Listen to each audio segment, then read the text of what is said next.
Hi everyone, it is Julian here from Connections Early Years Family Center, and I'm happy to welcome everyone back for another week of our Weather Wonders outdoor learning course, made possible by the generous sponsorship of TD, the Friends of the Environment Foundation, which they've set up to help promote a number of great environmental initiatives and education in our community as well as across Canada. So a big thank you for allowing us the chance today to learn about storms. For our water cycle, if they remember, we have water that is on the ground, our lakes, ponds, puddles, and the warm air, especially during the summer, causes it to evaporate up into the atmosphere in the sky, where it cools down and condenses into clouds, which when they become so heavy, begin to rain. So today we're going to talk about different types of clouds because not all clouds are the same. So on a beautiful day like today, which unfortunately is not stormy for our stormy video, you see those big white fluffy clouds, and those are called cumulus clouds. And your child doesn't have to know this. If your child's really interested, it's a fun step for them, but if they're not, big white fluffy clouds tells you exactly what you need to know. And whenever you see these clouds, you can see that the weather's probably going to be pretty good for the day. It doesn't look like there's any storms because clouds kind of tell us a little bit about the weather and how the weather might look in a couple hours or days. If you see these wide spread out clouds that kind of blanket the sky and really stretch out, these are called stratus clouds.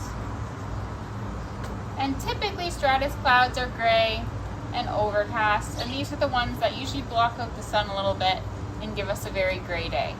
But that's okay, gray days are fun too.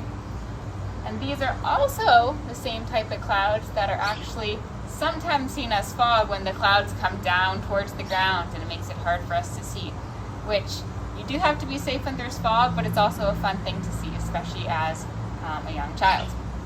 And then our third type of cloud, similar to the cumulus cloud, it's a cumulonimbus,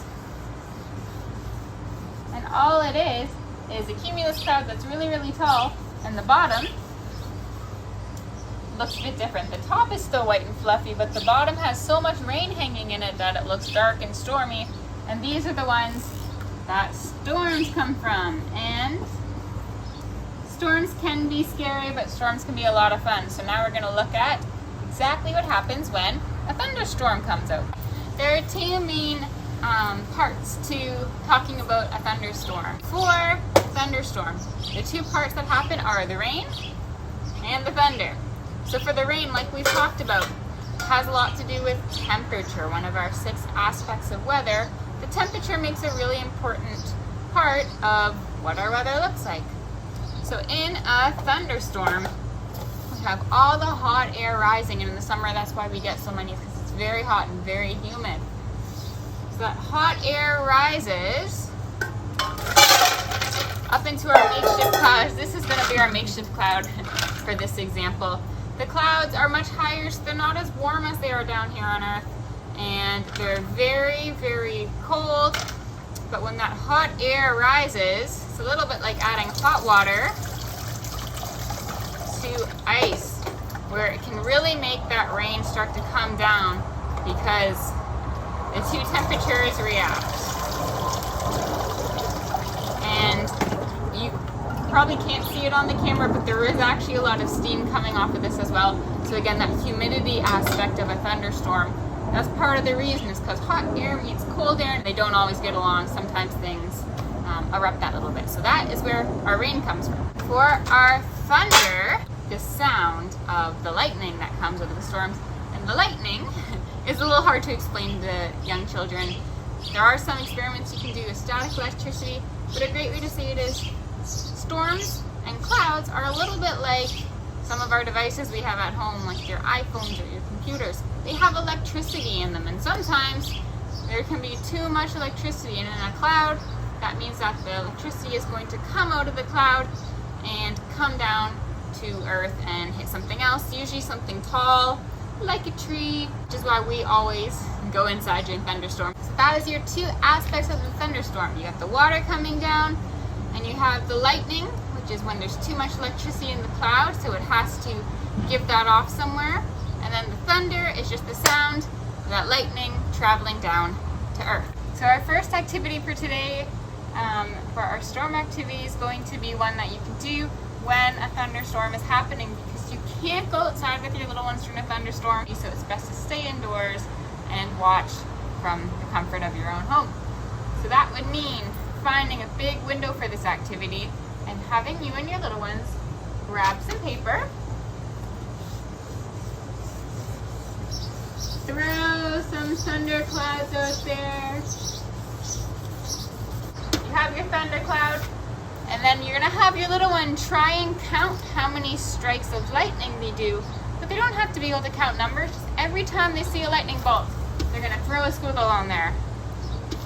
So every time they see them, you can throw that on there. And this is just a fun way for them to really work on paying attention to different sizes and shapes and types of lightning strikes, and so they can really appreciate it. And at the end, you'll have a beautiful artwork that you can appreciate as well.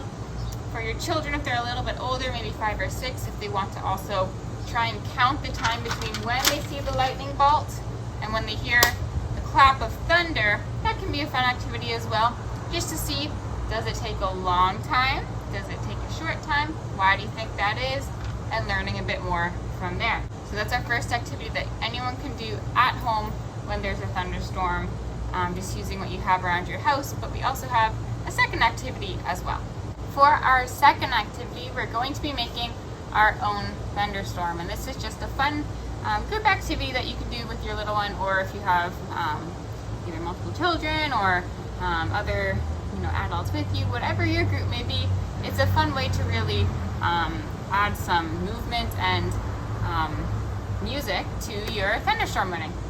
So all you're going to need is some pots, pans, whatever you have around the home to make your thunder sound.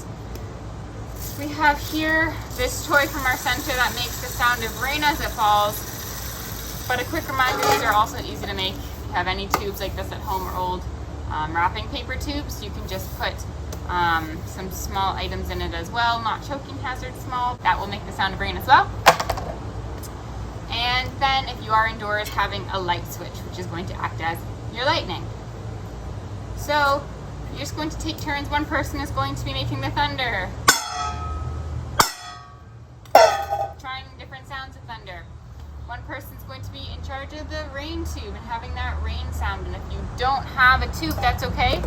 Drumming your fingers or stomping your feet can work as rain sounds as well when stuck for that. And then one person's going to be turning on the light, so you could put on as well some very calming rain sounds off of a YouTube playlist as well, if you want to make it really authentic. So you'll have one person making rain sounds, one person flicking the switch like lightning, and when that happens, that thunder soon follows. So it looks not that exciting when I do it by myself here in the garden.